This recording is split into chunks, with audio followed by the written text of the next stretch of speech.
हाँ जी, नमस्कार जी। हाँ जी, हाँ, हैप्पी लोहड़ी।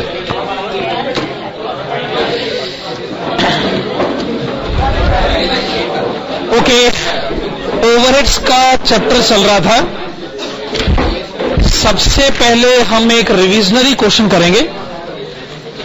आप उसके लिए आइएगा पेज नंबर 8.29 पर।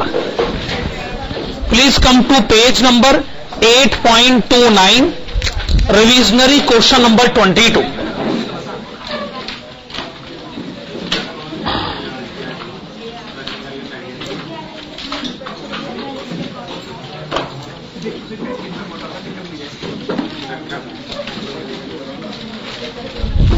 Revisionary question number 22, page number 8.29. The following information is made available from costing records of a factory. Original cost of machine rupees 1 lakh. Estimated life 10 years. Residual value rupees 5,000. Factory operates for 48 hours per week, 52 weeks in a year. Allow 15% towards machine maintenance downtime, 5% may be allowed as setting up time. Electricity used by machine is 10 units per hour at cost of 50 paise per unit. Repairs and maintenance cost is rupees 500 per month. 2 attendants attend machine during operation along with 2 other machines. Their total indirect wages including fringe benefits 5,000 per month. Other overheads 10,431 per year. Using the above data calculate machine hour rate. तो पहली calculation कौन सी होनी चाहिए? Productive machine hours.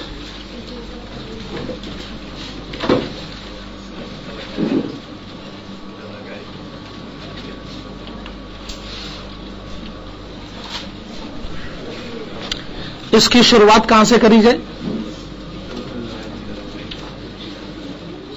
Total working time से।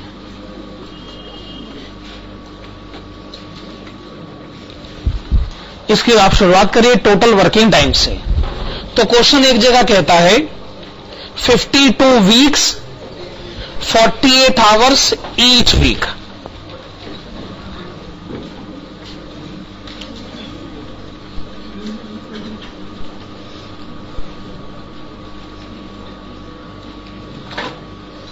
तो कितने hours हो गए वैसे? 2496।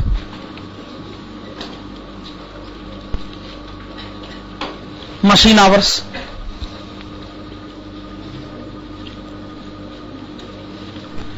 इसमें से आप क्या माइनस करना चाहेंगे? अनप्रोडक्टिव टाइम माइनस कर दे, यानी वो टाइम माइनस करें जो आप प्रोडक्टिव पर्पसेस में यूज कर ही नहीं सकते, जो लॉस तो होके रहेगा। अब जैसे वो कहते हैं कि हमें मशीन को मेंटेन करना पड़ता है, मशीन को मेंटेन करना पड़ता है। जैसे हमें गाड़ी की सर्विसिंग करानी पड़ती, सर्विसिंग कराने का मतलब ना गाड़ी को मेंटेन करना। अब जैसे टैक्सी अगर हम चलाते हैं तो अगर हमें पूरे साल में कभी उसकी सर्विसिंग करानी पड़ती है, तो जब सर्विसिंग कराई जा रही है उस समय हम उसको प्रोडक्टिव पर्पसेस के लिए इस्तेमाल नहीं कर रहे हैं, उस समय हम कमा नहीं रहे हैं। इसका मतलब ये लॉस तो फिर होके रहेगा। कितना है ये? 15% कितना है? अप्रोक्सीमेटली बता दें। तो जी ये टाइम हमारा खराब होके रहेगा, इसका ये मतलब है। फिर एक दूसरा टाइम भी हमारा खराब होना है सेटअप का। 5% कितना हुआ? 125। ये सब आप माइनस करके डिफरेंस बताएं। 1997 मशीन आवर्स। इसके आगे आप क्या लिखना चाहेंगे? Productive machine hours.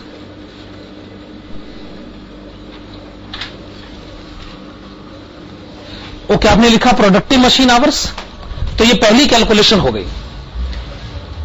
खर्चा आप जिस पर मर्जी करिए, अपने को उससे कोई लेना देना नहीं, पर खर्चे को सहन कौन करेंगे?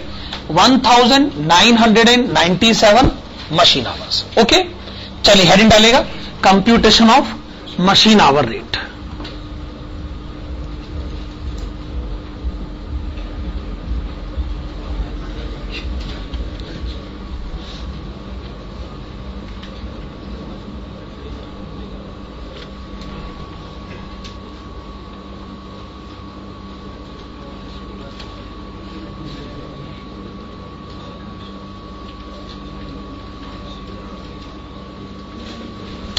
पर्टिकुलर्स टोटल एंड पर मशीन आवर।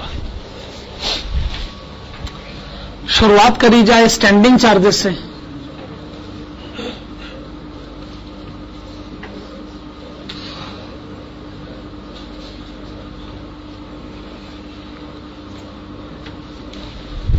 स्टैंडिंग चार्जेस में सबसे पहले डेप्रीसिएशन लिखना ठीक रहेगा।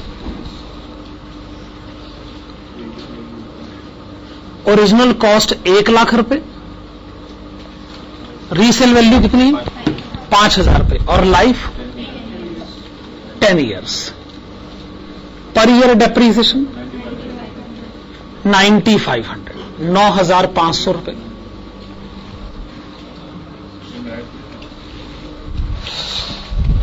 फिर उन्होंने पावर के बारे में डिटेल्स बताई हैं, जो कि वर्किंग आवर्स पर डिपेंडेंट है। Repairs and maintenance 500 per month. हमारी सोच है अगर पर मंथ लिखा है तो फिक्स्ड माना जाना चाहिए। हो सकता है पीछे जो सॉल्यूशन मैंने इसमें प्रोवाइड कराया है उसमें हो सकता है इसको वेरिएबल माना गया होगा, पर वो कोई बहुत बड़ा इश्यू नहीं। फिक्स्ड और वेरिएबल को लेकर बहुत बड़ा इश्यू बनाने की जरूरत ही नहीं है सर। 6,000 रुपए। उसके बाद वो कहते हैं कि हम ऑपरेटर्स को इनडायरेक्ट वेजेस पे करते हैं।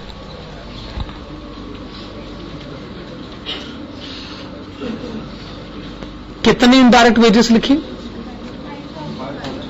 ओके, 5,000 पर मंथ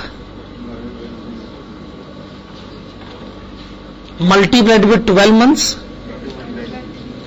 और ये जो ऑपरेटर्स हैं ये 3 मशीनों को लुक आफ्टर कर रहे हैं ना, एक मशीन ये, 2 मशीन और, तो एक मशीन इस एक्सपेंडिचर को कितना एब्जॉर्ब करे? 20,000।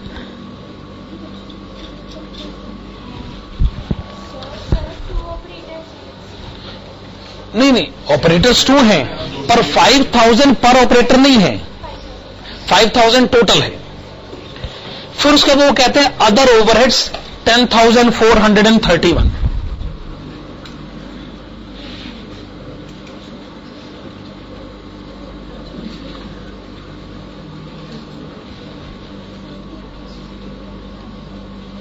स्टैंडिंग चार्जेस का टोटल बताएंगे?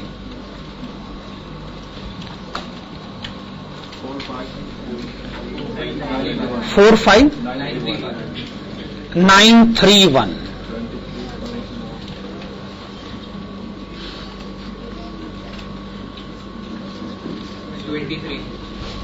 to be divided by 1,997 machine hours. पर मशीन आवर बताइए? ₹23। अब रनिंग एक्सपेंसेस में तो खाली एक ही एक्सपेंडिचर रह गया ना, और वो है पावर कॉस्ट।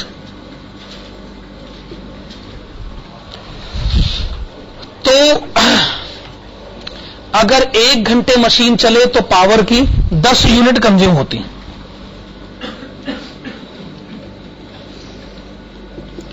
अच्छा, 1 यूनिट कितने की है? 50 पैसे।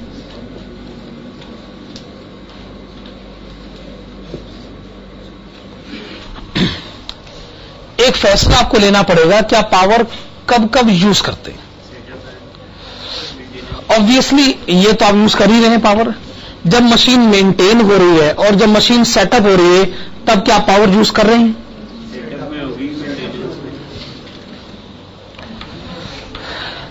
ये आपका ओपिनियन हो सकता है, क्वेश्चन में कोई इंस्ट्रक्शन है। देखिए, हमारा ओपिनियन अपनी जगह है। अगर आप ओपिनियन दोगे तो आपका आंसर आपके हिसाब से चेक कर लेंगे। कई बार क्या होता है, हमारा ओपिनियन बड़ा जनरल होता है। जैसे मैंने कई बार कहा भी, आपको आयरन प्रेस का एग्जांपल दिया, वो हम लोगों की तो सोच इतनी है कि हमने तो कभी कभार आयरन प्रेस ऑन करी होगी और हमने देखा अगर हम इसको सेटअप कर रहे हैं तो इलेक्ट्रिसिटी ऑन है, तो फिर हम उस समय एक ओपिनियन बना लेते हैं। पर हमें इंडस्ट्री की टेक्निकल इंफॉर्मेशन तो नहीं बताना, तो आप जैसा कहोगे हम वैसा आंसर दे देंगे। अच्छा, मशीन को मेंटेन करते समय इलेक्ट्रिसिटी कंज्यूम क्यों नहीं हुई होगी? क्यों नहीं हुई होगी? ऐसी कोई मशीन हो सकती है कि जब सर्विसिंग हो रही होती है तो उसका स्विच ऑन हो जाता है? नहीं होता। मे भी और मे नॉट भी, हमें क्या पता। जैसे अगर कंप्यूटर को अगर मेंटेन किया जा रहा है तो क्या उस समय उसको ऑफ करके मेंटेन किया जाता है? मुझे क्या पता भाई।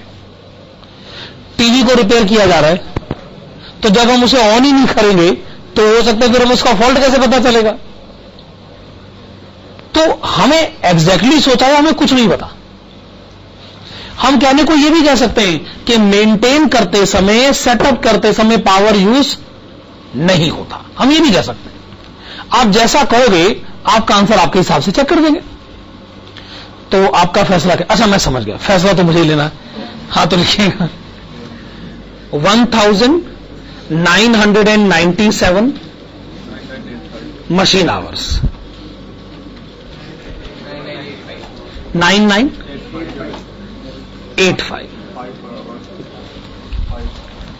तो मेरा एजम्पशन यह है कि मेंटेनेंस और सेटअप के समय पावर यूज नहीं हो रही है।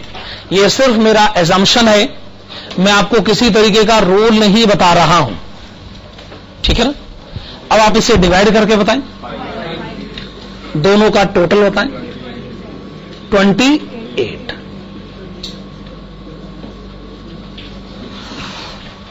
किताब में आंसर कितना लिखा है? 27.95। पता नहीं, वो थोड़ा अप्रोक्सीमेशन की वजह रही होगी उसके लिए। ये तो चल रहा है, देखना पड़ेगा पीछे आंसर में 5 पैसे का फर्क क्यों आया है। खैर, आप नीचे नोट लिख लीजिएगा। इट इज एज्यूम्ड दैट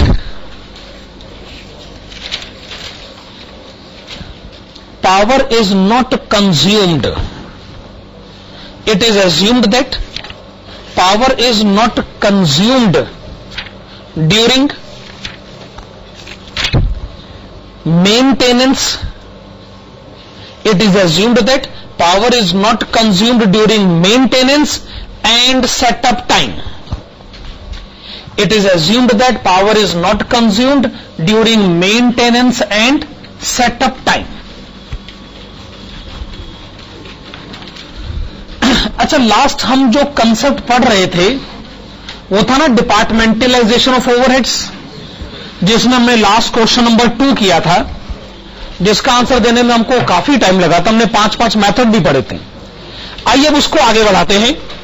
तो आप आइएगा पेज नंबर 8.2 पर, पेज नंबर 8.2 और देखिएगा question number 3। Please come to page number 8.2, question number 3. हाँ जी, a company has 2 production departments and 2 service departments. Question number 3, page number 8.2. The data relating to a period are as under. Production department के नाम है PD1, PD2, service department के नाम है SD1 and SD2। क्या given है? Direct materials, direct wages, overheads, power requirement at normal capacity operation and actual power consumption during the period. The power requirement of these departments are met by power generation plant. The said plant incurred an expenditure which is not included above of rupees 1,21,875, out of which sum of 84,375 was variable and rest fixed. After apportionment of power generation plant cost to the four department, the service department overheads are to be redistributed on the following basis. हमें basis दे रखा है और हम देख रहे हैं कि दोनों सर्विस डिपार्टमेंट एक दूसरे को हिस्सा दे रहे हैं.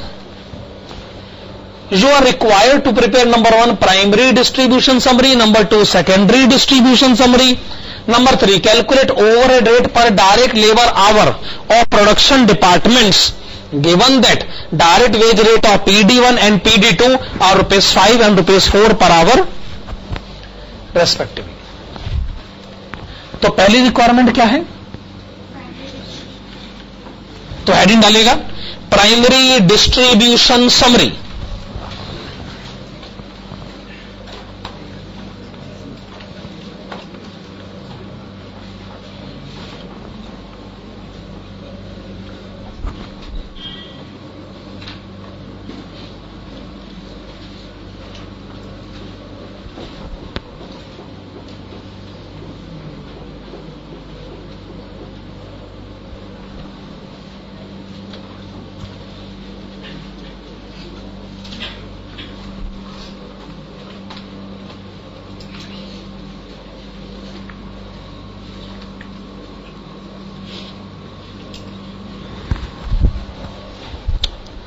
तो पर्टिकुलर्स बेसिस दोनों प्रोडक्शन डिपार्टमेंट और दोनों सर्विस डिपार्टमेंट.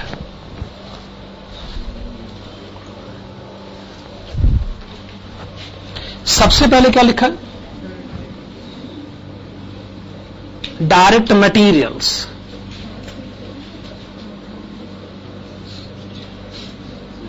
बेसिस के कॉलम में क्या लिखे? गिवन. अच्छा, SD1 10,000, SD2 20,000.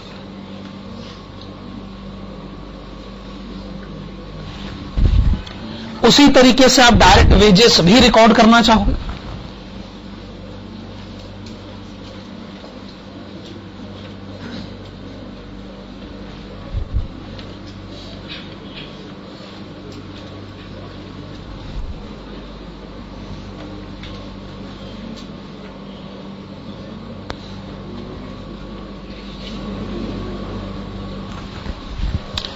उसके बाद है ओवरहेड्स. देखो, वैसे तो हमें ओवरहेड्स को खुद डिस्ट्रीब्यूट करना होता है, लेकिन अगर ओवरहेड्स पहले से ही डिस्ट्रीब्यूटेड हैं तो हम बस एक ही काम कर सकते हैं, हम लिख सकते हैं गिवन. है कि ऑलरेडी डिस्ट्रीब्यूटेड है तो फिर अब हम क्या करें? 80,000, 50,000.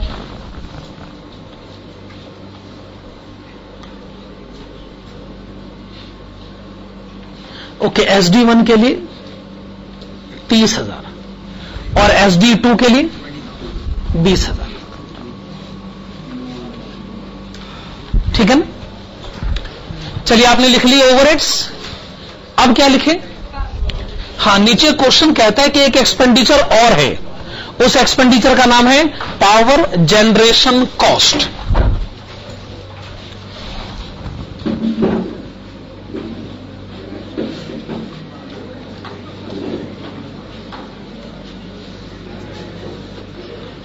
अच्छा, जो पावर जनरेशन कॉस्ट है, इसमें एक तो वेरिएबल है और दूसरा फिक्स्ड है. यस, इसमें वेरिएबल पोर्शन कितना है? 84,375.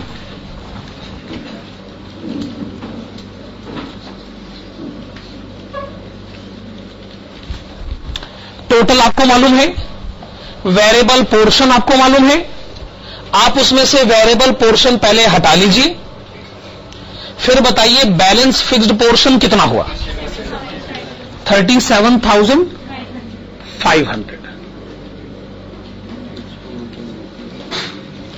ओके, बस ये दो एक्सपेंसेस हैं, इनको आपने डिस्ट्रीब्यूट करना है। और क्वेश्चन में बेसिस भी सिर्फ दो ही दे रखे, एक है नॉर्मल पावर कंजम्पशन और दूसरा है एक्चुअल पावर कंजम्पशन। तो इतनी बात आप मानेंगे कि जो वेरिएबल कॉस्ट है वो एक्चुअल पावर कंजम्पशन की रेशो में डिस्ट्रीब्यूट होना चाहिए, और जो फिक्स्ड कॉस्ट है वो नॉर्मल पावर कंजम्पशन की रेशो में डिस्ट्रीब्यूट होना चाहिए। क्या ये बात सही? वेरिएबल कॉस्ट आखिरकार एक्चुअल सिचुएशन पे डिपेंड करेगा ही। आइए वेरिएबल कॉस्ट डिस्ट्रीब्यूट करने के लिए एक्चुअल पावर की रेशो लिखी जाए। तो एक्चुअल पावर की रेशो बनती है 13:23, 10.25 और आखिर में 10। फिक्स्ड 20, 35, 12.5 और आखिर में 17.5। चलिए रेशो आप लोगों ने लिख ली है।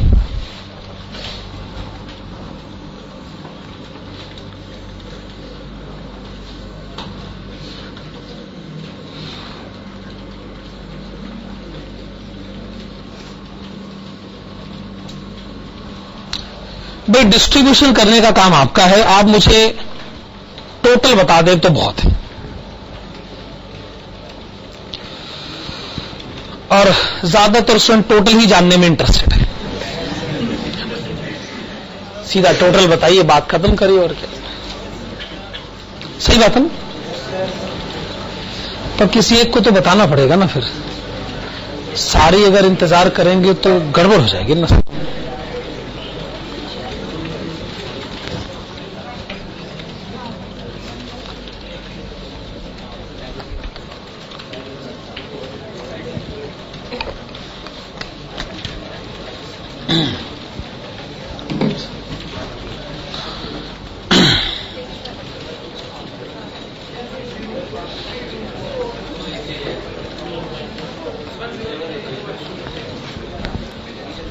हाँ बताइए, PD1 का टोटल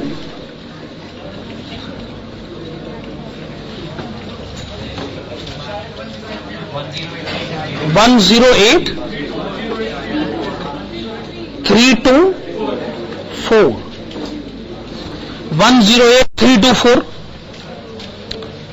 PD2 का टोटल 99941।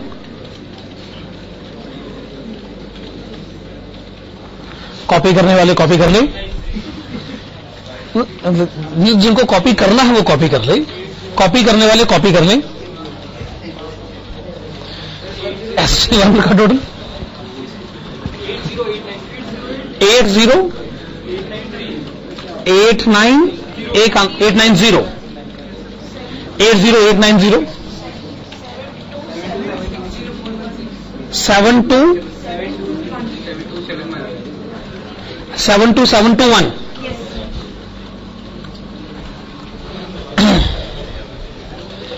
72721। आपसे रिक्वेस्ट है कि एक ही बार में सीधा सही आंसर लिख दिया करें, बता दिया करें, क्योंकि इससे बाकी स्टूडेंट्स को बड़ी दिक्कत होती है सर। हाँ, आप कोई आंसर बताते हो, मैं तो मेरे को तो क्या दिक्कत है, तो ऐसे मिटा दूंगा। पर वो बेचारे स्टूडेंट्स जो आंसर पहले लिख लेते हैं, फिर उनको काटना पड़ता है, तो इसलिए ओवर राइटिंग के लिए आप लोग जिम्मेदार माने जाओगे फिर, और क्या। आखिरकार वो आपके भरोसे बैठे हुए हैं, तो आपको अपनी जिम्मेदारी का एहसास होना चाहिए सब। खैर चलिए, इस मुद्दे को मैं आगे नहीं बढ़ाता हूं। हाँ, पॉइंट नंबर 2 की तरफ आइएगा।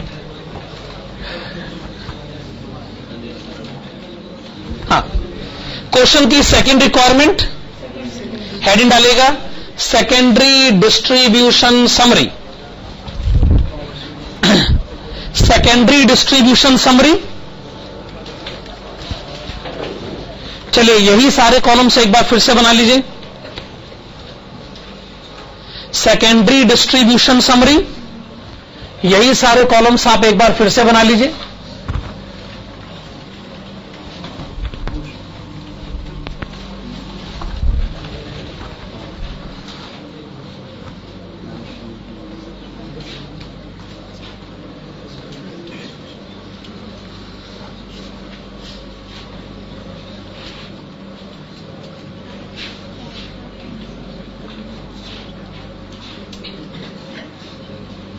आप पहले लिखेंगे एज पर प्राइमरी डिस्ट्रीब्यूशन।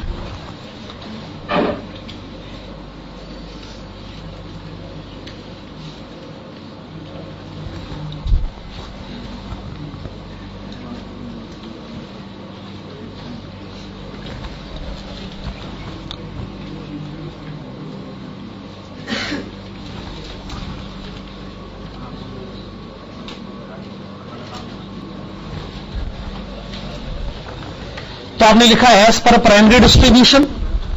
अब आप ये भी डिसाइड कर लीजिए कि आपने मेथड कौन सा अडॉप्ट करना है। चलिए साइमल्टेनियस इक्वेशन मेथड अडॉप्ट कर लेते।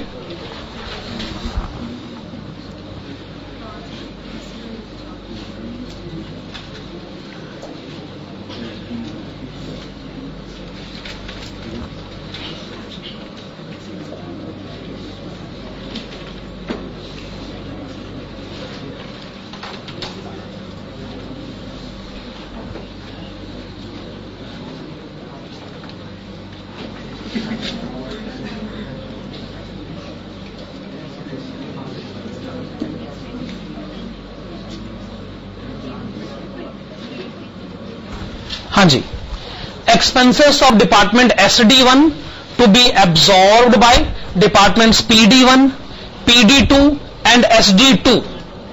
रेशियो क्वेश्चन में गिवन है 50, 40 एंड 10।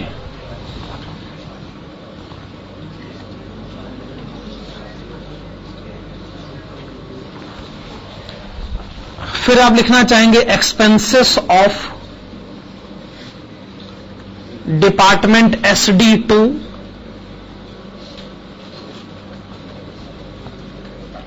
To be absorbed by departments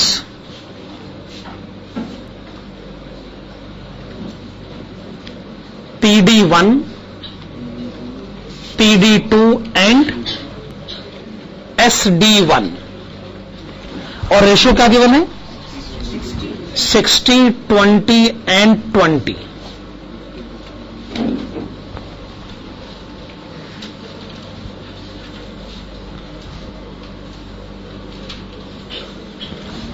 हाँ जी, डिस्ट्रीब्यूशन करने से पहले हमें एक्स और वाई की कैलकुलेशन करनी पड़ेगी।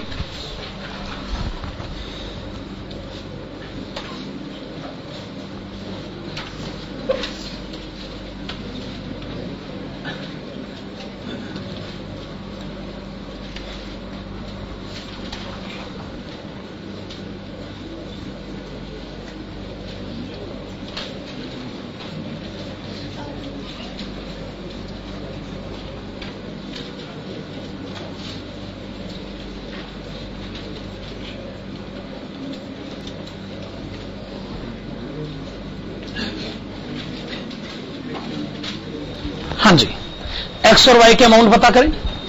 एक्स है 80890 प्लस, वाई है 72721 प्लस।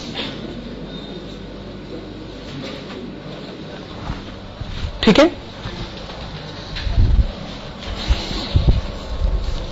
तो हमने डिपार्टमेंट SD1 से पूछा कि आपने अपना खर्चा तो बता दिया, अब आप ये भी बता दीजिए कि आप SD2 के कितने खर्चे को सहन करते। वो इंफॉर्मेशन आपको यहां से मिलेगी। SD2 के खर्चों का भार जब डाला जाता है तो PD1, PD2 SD1 के हिस्से आता है। SD1 के हिस्से कितना आता है 20।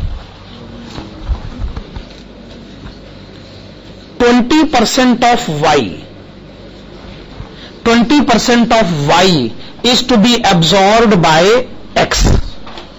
ठीक है ना, सिमिलरली दूसरे डिपार्टमेंट को पहले डिपार्टमेंट का 10% खर्चा सहन करना पड़ता है। 10% of X, 10% of X is to be absorbed by Y. चलिए पहली इक्वेशन में वापस आइए।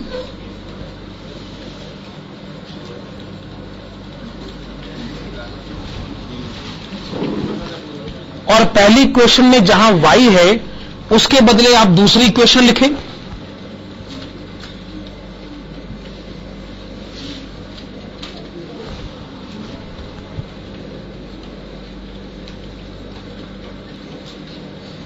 अब इक्वेशन पूरी तरह x में आ गई।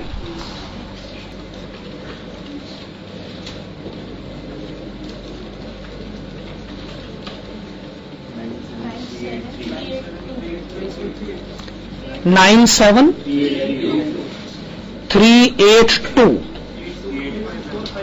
ये ठीक है। 97382 और y बताइए 82459। 82459 आपने x और y की वैल्यूज पता करी। आप इन वैल्यूज को पिक करें और अपने मेन आंसर में लिखें। x आपको माइनस करना है 97382, y आपको माइनस करना है 82459। ठीक है ना। ये आपको x और y की वैल्यूज माइनस करनी। अब पहले x 97382 इसका 50% हिस्सा जो है वो आपको देना पड़ेगा PD1 को 48690 सॉरी 48691 38953 10% 9738। अब आप चेक करें कि जो आपने माइनस किया है वही आपने प्लस करा। ठीक है ना। अच्छा अब ये आपको माइनस करना है 82459। रेशो है 60-20-20। पहले आप मुझे 20% पोर्शन बताएं।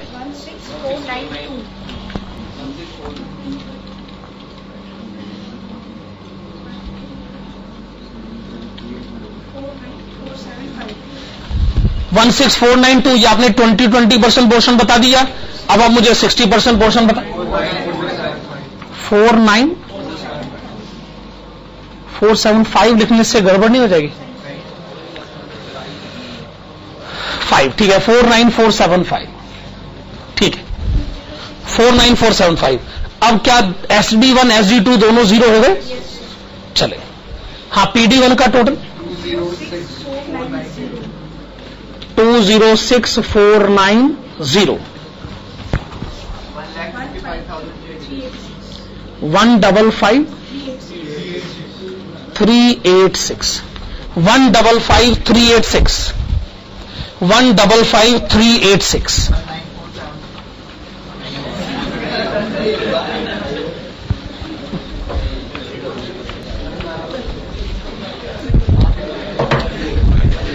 क्वेश्चंस भावनाओं में बह जाते हैं ना सब। और कोई बात नहीं।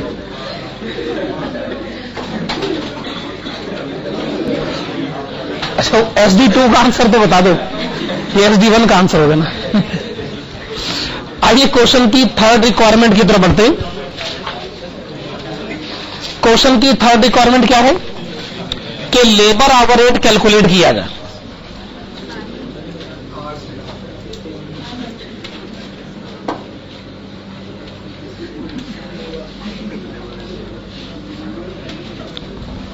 Labour hour rate is equal two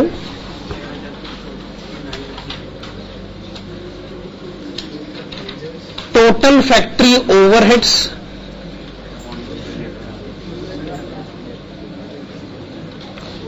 divided by total labour hours.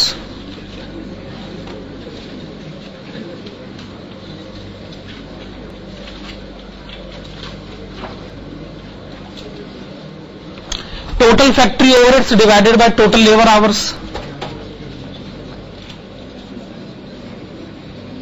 Department PD1 is equal to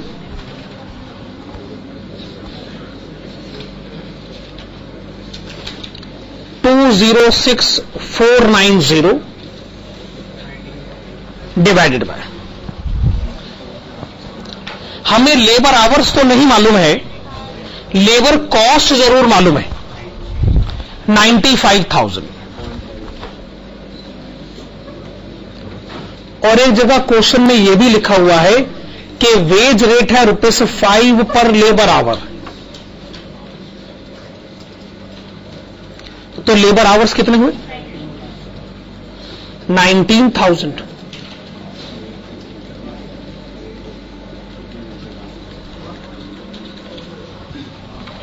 factory overheads को लेबर आवर्स से डिवाइड करें, 10.87 पर लेबर आवर।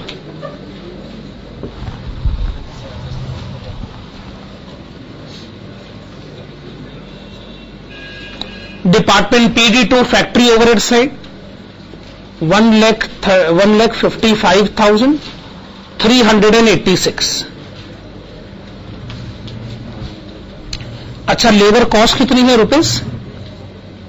₹50,000 और वेज रेट ₹4 पर लेबर आवर।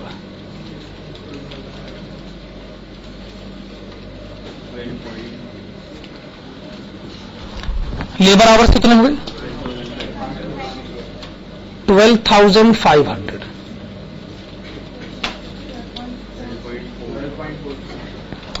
आपने बताया ₹12.43।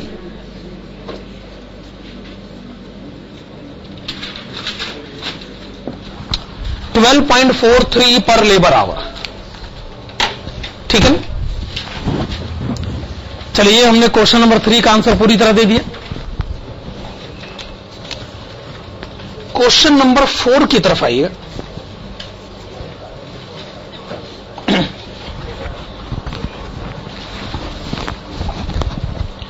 Please come to question number 4। E-books is an online book retailer. It has 2 sales departments, that is corporate sales and consumer sales, and 2 support department, that is administrative system and information system. The following data are available for October 2009.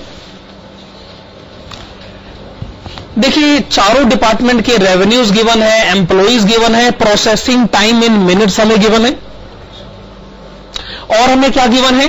Corporate sales. और हमें नीचे question कहता है cost incurred in each department for October 2009। इसको ठीक कर लीजिएगा, वो 2008 लिखा है, 2009 है। Are as follows: corporate sales, consumer sales, administration, information system, सबके एक्सपेंसेस हमारे सामने लिखे हुए हैं। Required number 1, allocate support department cost to sales department using direct method. Number 2, allocate support department cost to sales department using step allocation method. Number 3, allocate support department cost to sales department using simultaneous equation method. आप लिखेंगे number 1, allocation of support department cost, allocation of support department cost to sales departments, allocation of support department cost to sales department using direct method. Using direct method,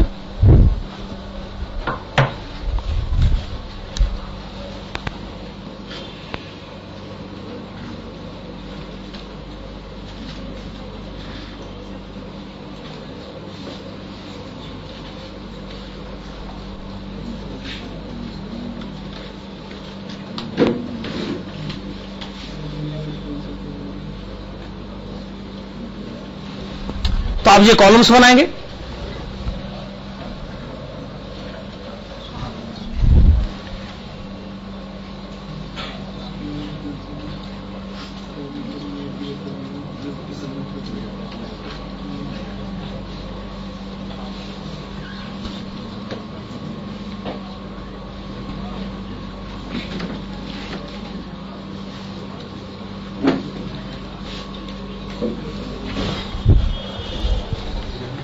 हाँ जी, particulars, basis, corporate sales, consumer sales, administrative system and information system.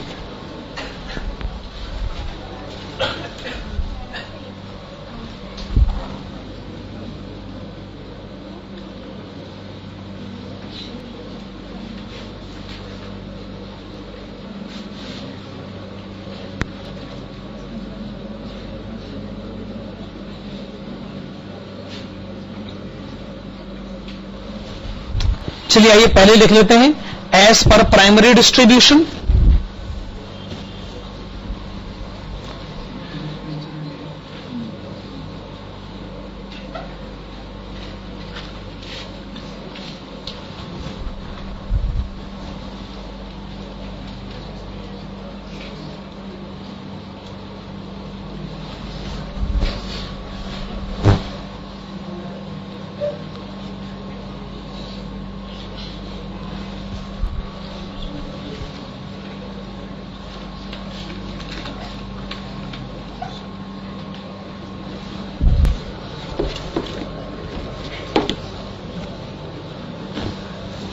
हाँ जी, this is as per primary distribution, ठीक है ना।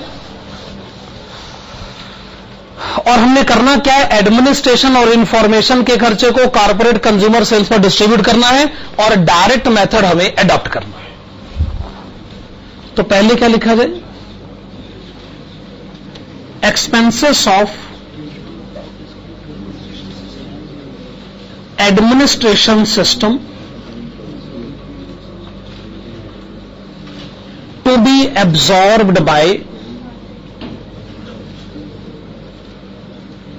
corporate and consumer sales.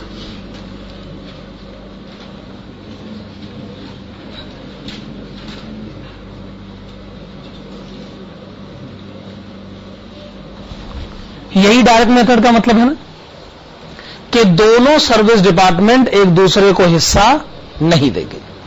तो administration system के पास जाइए, माइनस कर दीजिए 94,510, और आपने हिस्सा देना है कारपोरेट को, आपने हिस्सा देना है कंज्यूमर को, इंफॉर्मेशन को हिस्सा नहीं देना।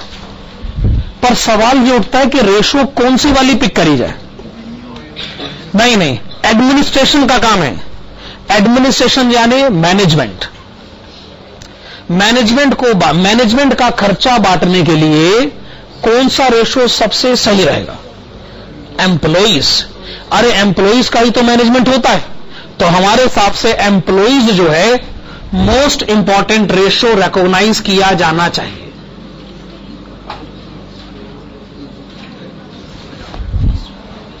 और आप मुझे एम्प्लॉइज बताएं सिर्फ कारपोरेट के और सिर्फ कंज्यूमर के, 48 एंड 28, सॉरी 42 एंड 28। बताइए कारपोरेट के हिस्से में क्या आएगा,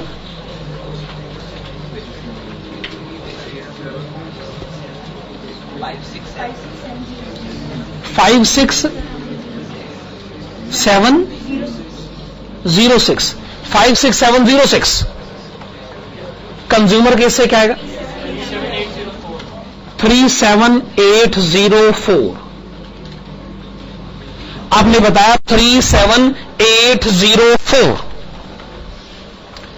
एक्सपेंसेस ऑफ एडमिनिस्ट्रेशन सिस्टम जो है हमने कारपोरेट और कंज्यूमर सेल से ऐसे अब्सॉर्ब करवा लिया है।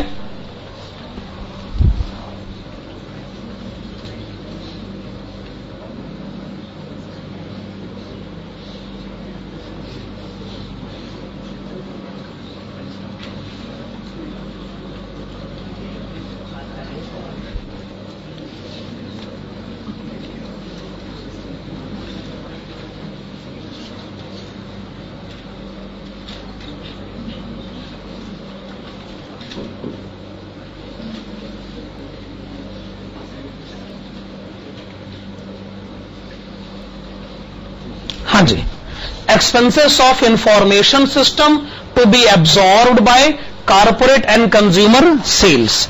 इसके लिए कौन सी रेशियो सही रहेगी? Processing time. क्यों भला? अच्छा, इंफॉर्मेशन लाने के में टाइम लगता है, तो जो टाइम जिसमें जितना ज्यादा लगा है, सही बात है, प्रोसेसिंग टाइम लिया जा सकता है।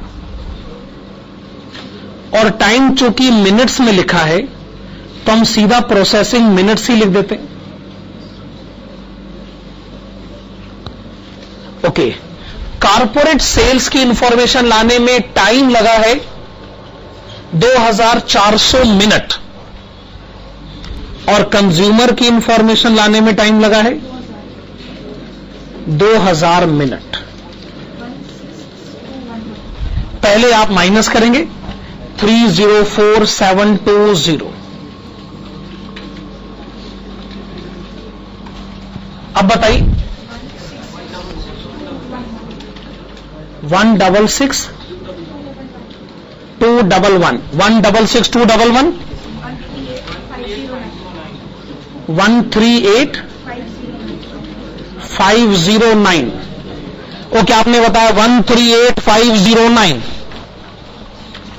चले कारपोरेट सेल्स का टोटल बताएं। 1520668 813131। ठीक है, चलिए ये आपने रीडिस्ट्रीब्यूशन कर दिया है और आपने डायरेक्ट मेथड को एडॉप्ट किया है। ओके, आइए अब हम इस क्वेश्चन के सेकंड पॉइंट की तरफ आए। सेकंड पॉइंट में लिखा गया कि आप ये काम फिर से करें, पर इस बार मेथड लगाइएगा स्टेप एलोकेशन मेथड। आप लिखेंगे, लिखिएगा allocation of support department cost. Allocation of support department cost to sales departments. Allocation of support department cost to sales departments using step allocation method. Using step allocation method.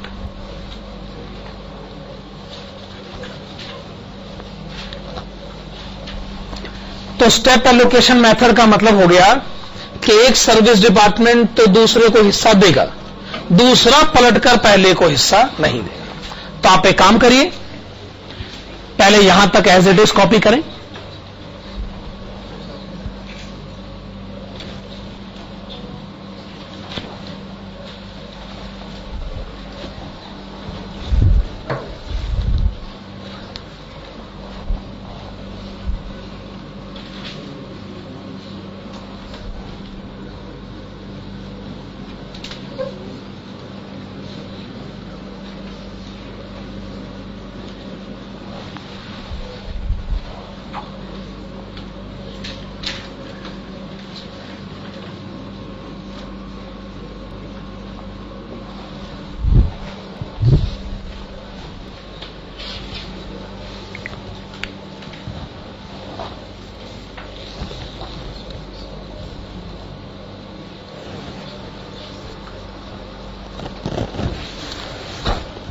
हाँ, तो हमने पहला फैसला यह लिया है कि एडमिनिस्ट्रेशन का खर्चा बटेगा तीनों डिपार्टमेंट है,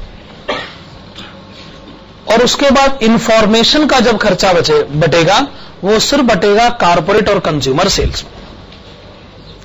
पहला सर्विस डिपार्टमेंट दूसरे को हिस्सा देगा, दूसरा सर्विस डिपार्टमेंट पहले को हिस्सा नहीं देगा। इसी का नाम स्टेप एलोकेशन मेथड है।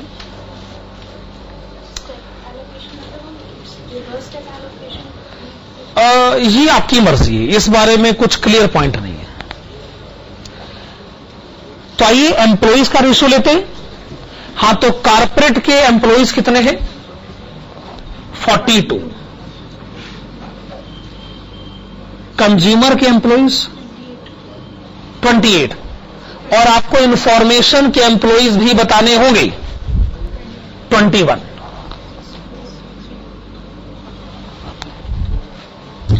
आपने एम्प्लॉइज कारपोरेट के बताए, कंज्यूमर के बताए और इंफॉर्मेशन के भी बताए।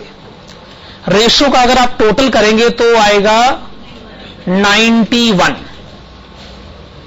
तो आप पहले एडमिनिस्ट्रेशन में से माइनस करें 94,510 और आप इसे इस रेशो में, मेरा मतलब है 42, 28 और 21 की रेशो में आप ये तीनों में डिस्ट्रीब्यूट करें। ओके, 43620 29, फिर से बताइए 29080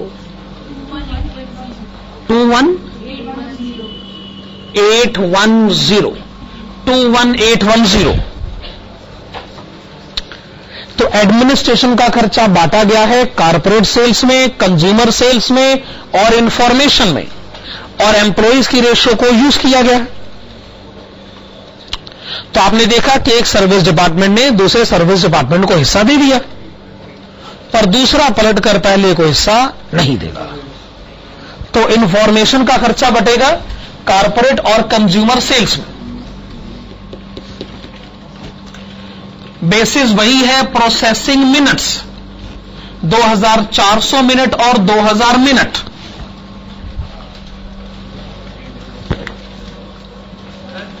हाँ जी, ओके। इंफॉर्मेशन का जैसे कि नाम है, जरूर इस डिपार्टमेंट का काम होगा इंफॉर्मेशन लेकर आना। इंफॉर्मेशन लाना टाइम कंज्यूमिंग प्रोसेस।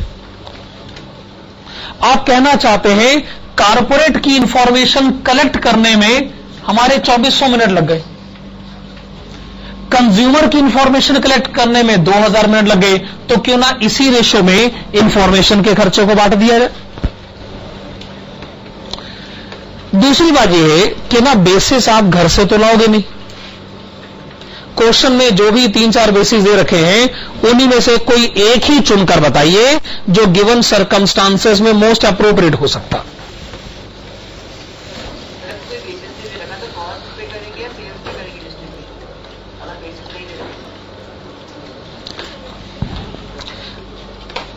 अच्छा, ओवरहेड्स में जितने क्वेश्चन करे उसमें किसी में सेल्स गिवन था वैसे?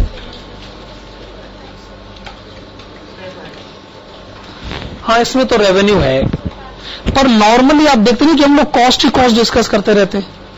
मेरा मानना यह कि कॉस्ट का बेसिस मोर अप्रोप्रिएट रहेगा। आखिरकार तो आप कॉस्ट ही बांट रहे हो ना, रेवेन्यू का बेसिस किसी किसी क्वेश्चन में मिल जाता होगा, वरना तो आपको एक आ जाता है ये कैलकुलेट करो, ये कॉस्ट कैलकुलेट करो। ठीक है, कॉस्ट का बेसिस मोस्ट अप्रोप्रिएट रहेगा। हाँ, तो डिस्ट्रीब्यूट किया जाए। पहले बताइए इंफॉर्मेशन में से माइनस क्या करना। 326,530। कारपोरेट सेल्स को क्या देना चाहेंगे? 1781007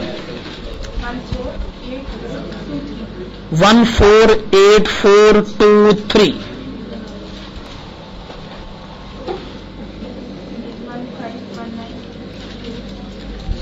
कारपोरेट का टोटल 1519478 1519478 814321 814321 814321। Okay, point valid. अब हम इस क्वेश्चन की लास्ट रिक्वायरमेंट की तरफ आए। क्या है लास्ट रिक्वायरमेंट? कि ये कैलकुलेशन एक बार फिर, इस बार साइमल्टेनियस इक्वेशन मेथड। चलिए हेडिंग डालिएगा।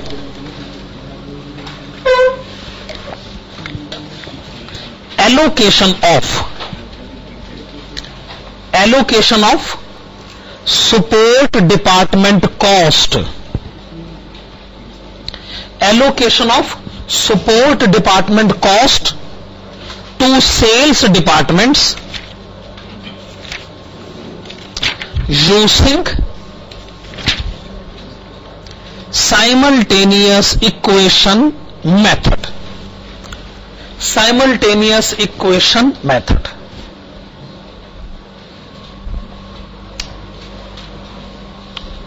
तो तय हो गया कि अब दोनों डिपार्टमेंट एक दूसरे को हिस्सा देंगे और साइमल्टेनियस इक्वेशन मेथड अडॉप्ट किया जाएगा। दोनों मेथड एक दूसरे को हिस्सा देंगे।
हाँ जी, शुरू किया जाए। आपको इसमें एक्स और वाई की कैलकुलेशंस करनी पड़ेंगी। तो एडमिनिस्ट्रेशन सिस्टम के ओवरहेड्स को माना गया एक्स, इंफॉर्मेशन सिस्टम के ओवरहेड्स को माना गया वाई। अब हमें एक्स और वाई के बारे में बात करनी।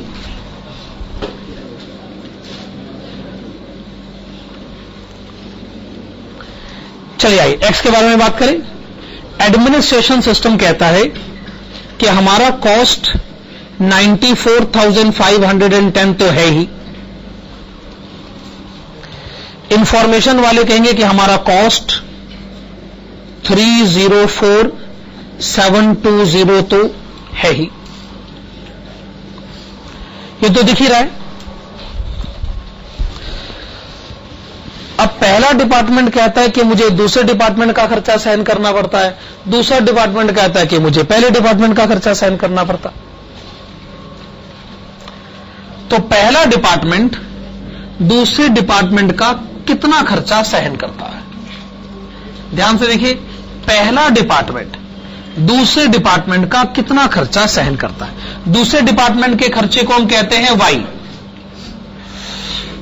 ये दूसरे डिपार्टमेंट का खर्चा बांटा जा रहा है, पहले डिपार्टमेंट को सहन करना पड़ता है। देखिए ये रहा 400 और रेशो का टोटल कितना है 4800। 400 डिवाइडेड बाय 4800 ऑफ वाई। क्या ये हमने ठीक लिखा? ये दूसरे डिपार्टमेंट का खर्चा है वाई, उसका इतना हिस्सा पहले डिपार्टमेंट को सहन करना पड़ेगा। दूसरा डिपार्टमेंट कहता है मुझे पहले डिपार्टमेंट का खर्चा कितना सहन करना पड़ता है। देखिए ये रहा, रेशो का टोटल है 91। 21 divided by 91 of x.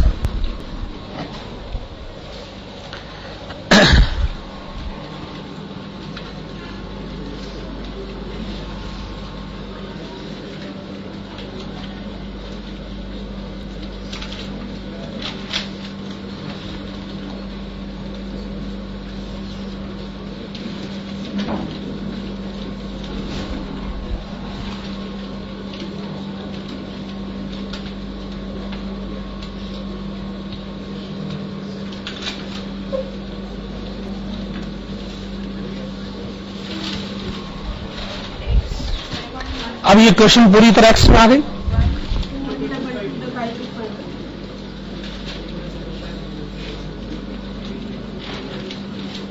X is equal to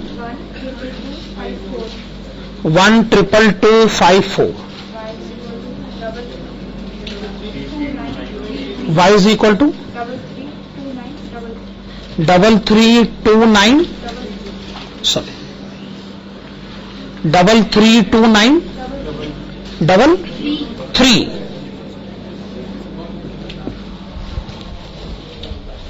ये एक्स और वाई की वैल्यूज कैलकुलेट हुई है, यही हमें डिस्ट्रीब्यूट करनी होगी। तो आप एक्स की वैल्यू लेकर आइएगा।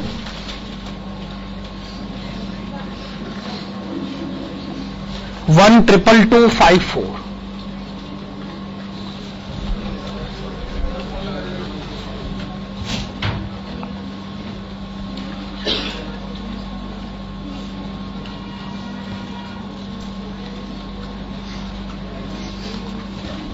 ठीक है, अब आप इसको डिस्ट्रीब्यूट करें।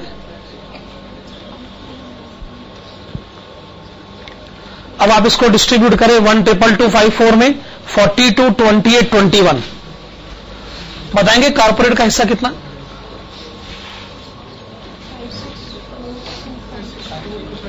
56425।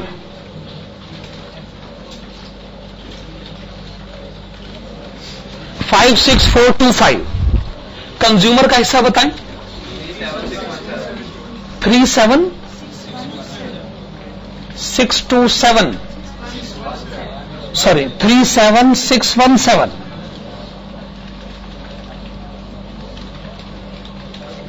इंफॉर्मेशन का हिस्सा बताएं।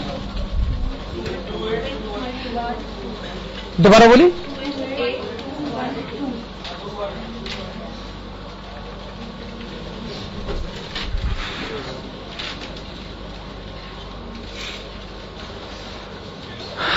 आपने जो माइनस किया वो प्लस तो करा, वो तो ठीक है।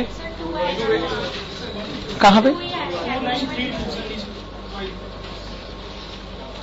दिस वन, ये 2932 है। आप इसको ठीक कर लीजिएगा, 82932 है।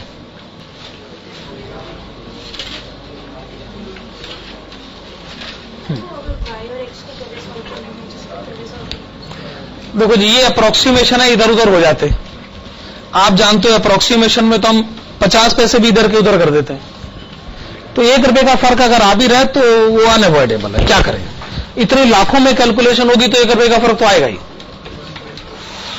मेरे ख्याल से ये काम हो चुका है, ये सिचुएशन 0 बनाई जा चुकी है ना। अब इसको बांटा जाए। कॉर्पोरेट सेल को क्या हिस्सा देना चाहेंगे? 166 466 138,722 138,722 एडमिनिस्ट्रेशन 27744 जीरो की सिचुएशन हासिल हो रही है ना? ठीक है। कॉर्पोरेट का टोटल आप बताएंगे 1520642 813157 813157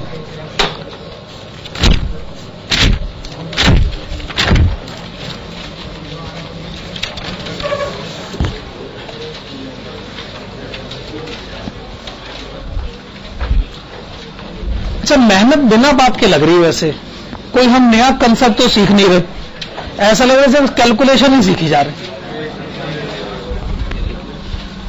है। आप मुझे अब ये बताइएगा कि अब कंसेप्ट नंबर कौन सा लिखा है?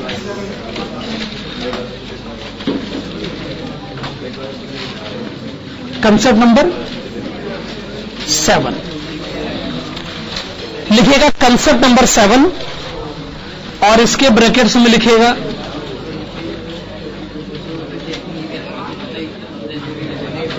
Activity based costing.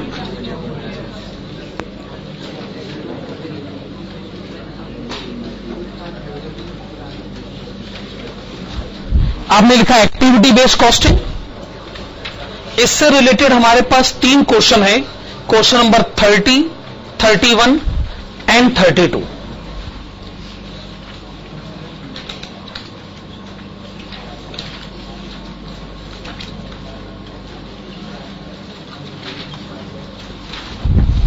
Question number 30, 31 and 32।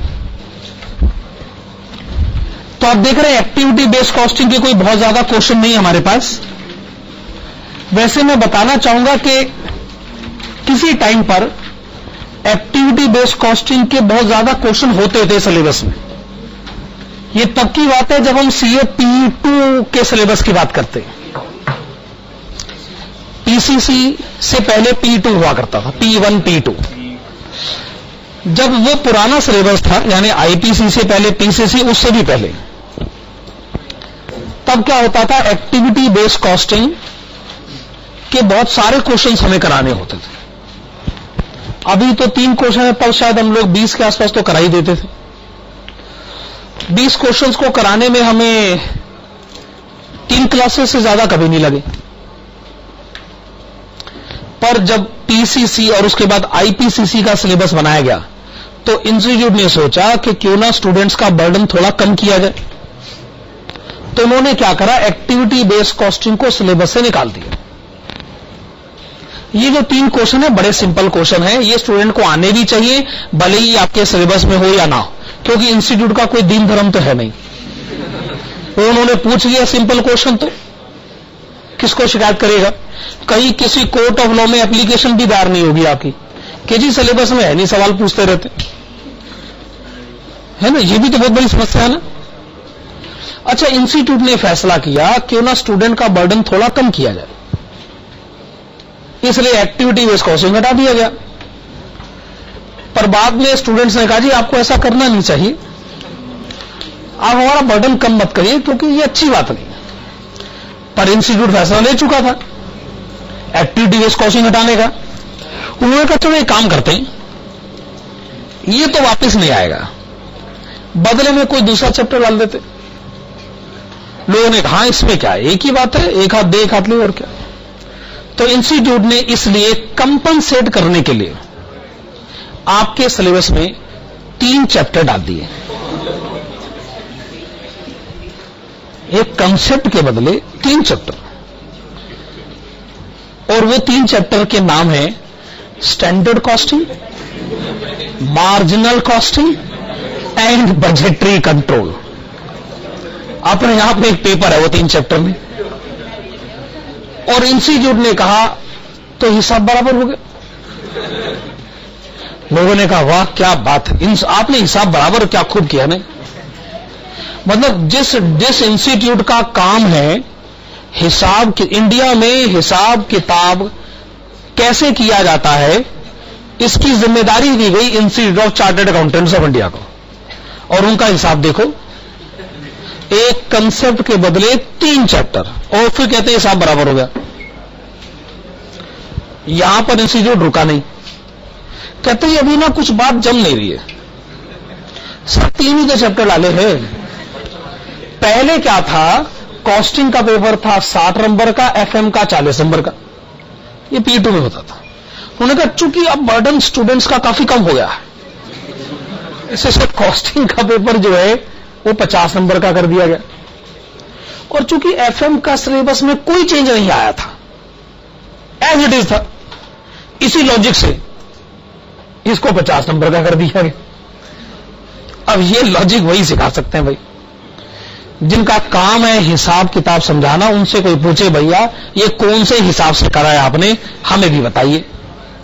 अब तो आप लगभग कॉस्टिंग एफएम पढ़ चुके हैं, कॉस्टिंग और एफएम दोनों इक्वल मार्क्स के रखे जाए, ये बात कहीं से भी सही नहीं कही जा सकती। बहुत फर्क है दोनों के अंदर, दोनों इक्वल मार्क्स के वर्थ तो नहीं है ना। पहले ठीक था 60 और 40, उन्होंने 50-50 किया, स्टूडेंट की सेहत पे कोई असर नहीं पड़ा, कहते जी मुझे तब भी पढ़ना तब भी पढ़ना, क्या फर्क क्या पड़ा। मैं आपको बताना चाहता हूं कि जो ये कॉस्टिंग आप पढ़ते हैं 50 नंबर की, अब बीकॉम ऑनर्स में यही कॉस्टिंग जो 50 नंबर की, उसको 2 पेपर में पढ़ाया जाता, एक सेकेंड ईयर में और एक फाइनल ईयर में। यही सब है उसके अंदर, कुछ नया नहीं, उल्टा हमने इसमें बहुत ज्यादा बढ़ चढ़कर पढ़ लिया, इतना तो वो लोग पूछते भी नहीं। और तो और जो नया सीएस का सिलेबस है जो अब शुरू होने वाला है, जो समझिए इसी साल से जो शुरू हुआ है, उसमें कॉस्टिंग को इंट्रोड्यूस किया गया है 100 मार्क्स के लिए। पहली बार सीएस इंस्टीट्यूट ने कॉस्टिंग का पेपर 100 मार्क्स के लिए इंट्रोड्यूस किया, और वो यही है जो हम यहां 50 नंबर के लिए पढ़ते हैं। तो एक स्टूडेंट मान लो सीए भी कर रहा है, सीएस भी कर रहा है, और बीकॉम ऑनर्स भी कर रहा है, बहुत है ऐसे स्टूडेंट, हो सकता है सीडब्ल्यू भी कर रहा हूं, चलो अगर वो मैं ना मान तो वो स्टूडेंट देखो एक बार क्लास में आया, उसने एक बार फीस दिखा ली, और उसने वही एक बार क्लास अटेंड करके एक बार फीस देके बीकॉम ऑनर्स सेकेंड ईयर में भी नंबर लिए, फाइनल ईयर में भी नंबर लिए, सीए में भी नंबर लिए, सीएस में भी नंबर लेगा, हो सकता है सीडब्ल्यू में भी ले ले। तो अब बताओ इससे अच्छी कॉस्टिंग का एग्जांपल मैं आपको और क्या दे सकता हूं। एक बार रुपए खर्च करो और कई बार फायदे पाओ, मल्टीपल एडवांटेजेस। आप आइएगा क्वेश्चन नंबर 30 की तरफ, एक्टिविटी बेस्ड कॉस्टिंग का पहला question, question number 30। Now listen please, question number 30, X Limited manufactures pumps which pass through 3 departments: foundry, machine shop and assembling. The manufacturing expenses are as follows. तीनों departments के आपको direct wages given है और works overheads भी given है, total भी given है। The factory cost of manufacturing of X type of pump is prepared by the company as follows. Material 160 रुपए, डायरेक्ट वेजेस में फाउंड्री है, मशीन शॉप है, असेंबलिंग है, वर्क्स ओवरहेड्स के ब्रैकेट में क्या लिखा है 150% of direct wages. It seems that there is some fallacy, try to correct it. क्या कहना चाहते हो कि आपने क्वेश्चन तो पढ़ लिया है, इस पूरे क्वेश्चन में कहीं कुछ गलती ढूंढे और ठीक करें। क्वेश्चन में कहीं कुछ गलती हो गई, आप लिखिएगा recovery rate of works overheads.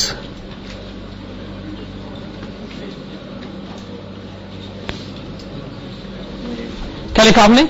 Recovery rate of works overheads on the basis of direct wages,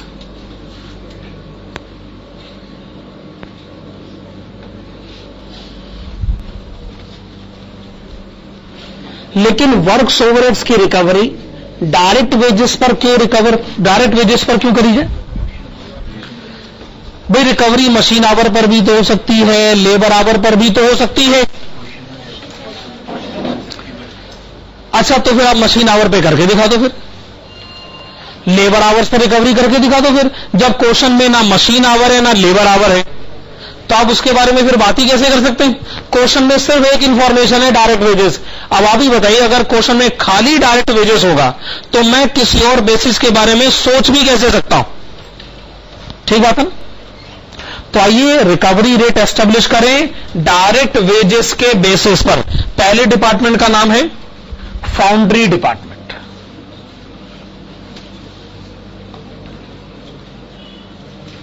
foundry department के वर्क्स ओवरहेड्स कितने हैं? 5000। डायरेक्ट वेजेस कितनी है? 10,000। तो यह बात साबित हुई कि फाउंड्री डिपार्टमेंट के जो वर्क्स ओवरहेड्स हैं वो अपनी डायरेक्ट वेजेस का 50% है।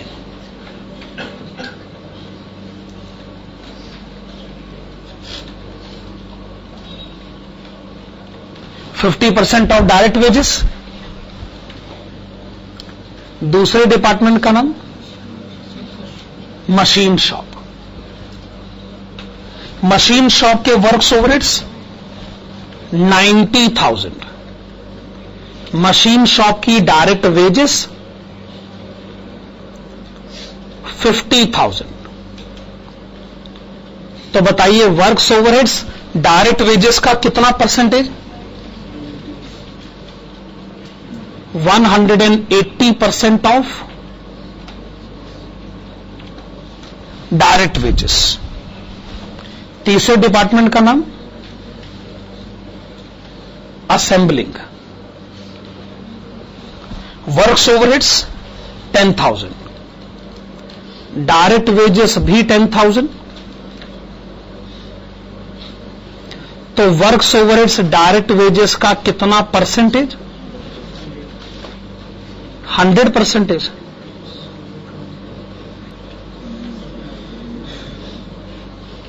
चलिए, ये कैलकुलेशंस आपके लिए कोई मुश्किल काम नहीं था।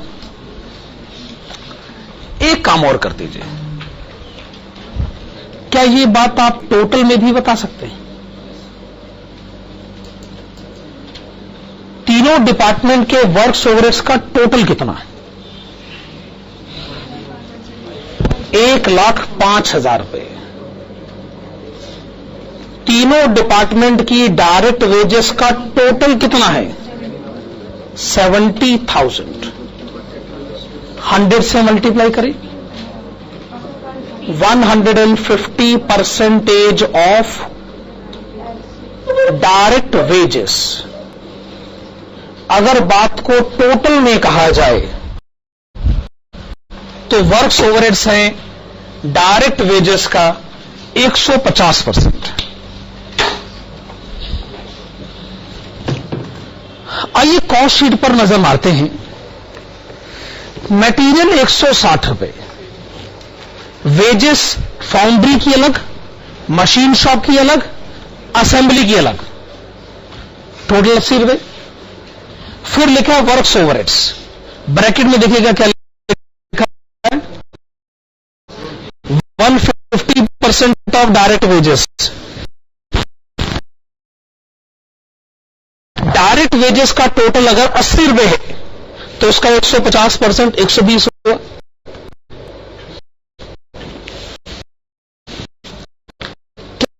क्या गड़बड़ है?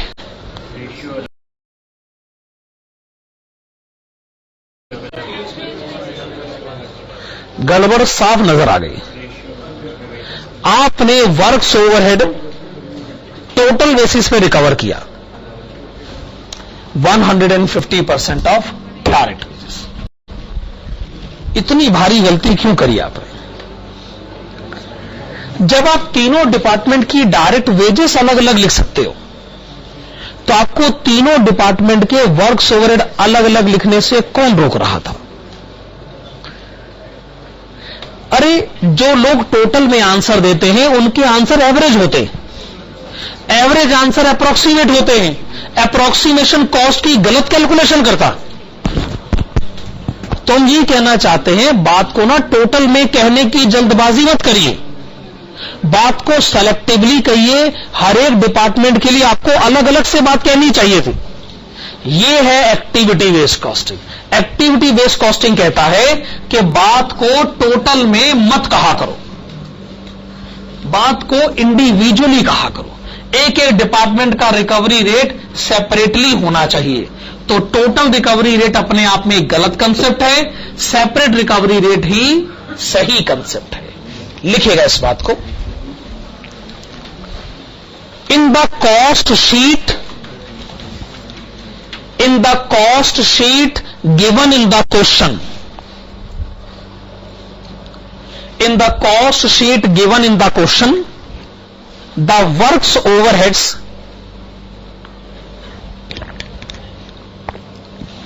in the cost sheet given in the question, the works overheads are allocated, the works overheads are allocated on total basis. The works overheads are allocated on total basis, whereas the more appropriate method would have been, the more appropriate method would have been the adoption of, more appropriate method would have been the adoption of separate recovery rates, separate recovery rates for each department, separate recovery rates for each department, full stop. आगे लिखेगा,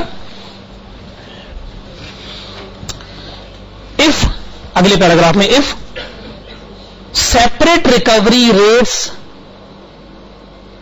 are adopted, if separate recovery rates are adopted, comma, the cost sheet would have been prepared,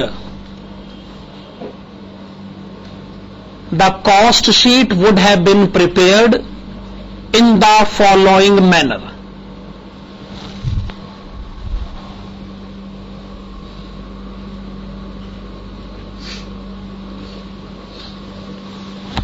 पहले लिखेगा direct materials 160 रुपए,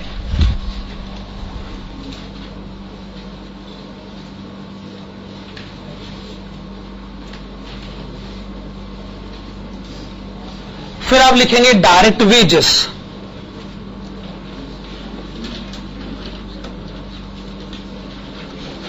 foundry department की direct wages हैं 20 रुपए, machine shop की direct wages है 40 रुपए,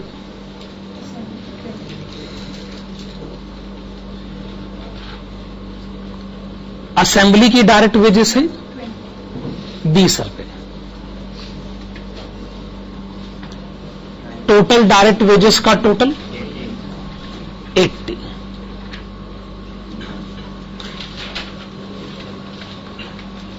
₹240 हो गया प्राइम कॉस्ट,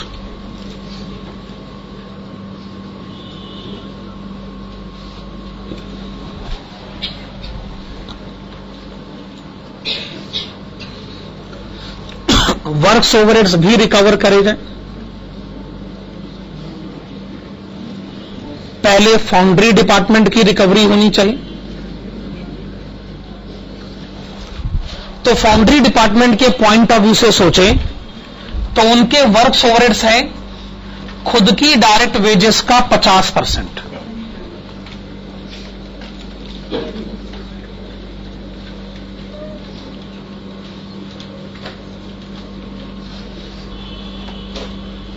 ₹10।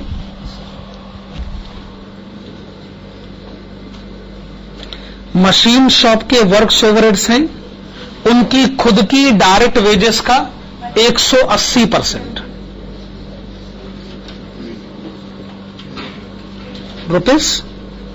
₹72।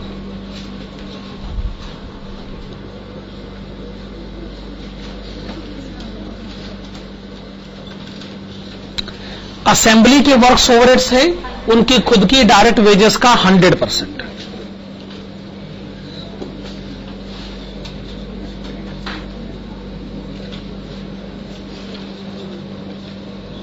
टोटल बताएं। 102,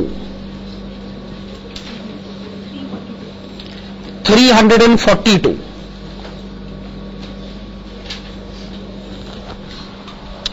देखिए, अगर आपको लगता है कि आपकी कॉस्ट 342 है, तो क्या आप इसे 350 में बेचना चाहेंगे? जरूर। ₹8 का प्रॉफिट ही तो होगा, जरूर बेचना चाहें। लेकिन अगर आपको लगता है कि आपकी कॉस्ट 360 है, तो क्या आप उसे 350 में बेचना चाहोगे? क्वेश्चन में तो लिखा है कि आपकी कॉस्ट 360 है। ये हमारी गलतफहमी भी तो हो सकती है कि हमारी कॉस्ट 360 है। गलतफहमी ही है, हमें वर्क्स ओवरहेड ठीक ढंग से लिखना ही नहीं आया। अच्छा, मैं गलती से सोचता हूं कि मेरी कॉस्ट 360 है, मैं तो 350 में बेच नहीं सकता, लेकिन मेरा पड़ोसी दुकानदार बेच रहा है 350 में, वो प्रॉफिट कमा रहा है, मुझे लग रहा है अगला प्रॉफिट का कमा रहा होगा, जब कॉस्ट ही 360 है। जब मुझे अपनी ट्रू कॉस्ट ही नहीं पता, तो मैं जस्टिफाइड सेलिंग प्राइस कैसे तय कर सकता? तो एक्टिविटी बेस्ड कॉस्टिंग कहती है ओवरहेड जरा ढंग से लिखा करो भाई। तो ओवरहेड्स को ढंग से लिखने को हम किस नाम से जानते हैं? Activity based costing. ठीक बात है।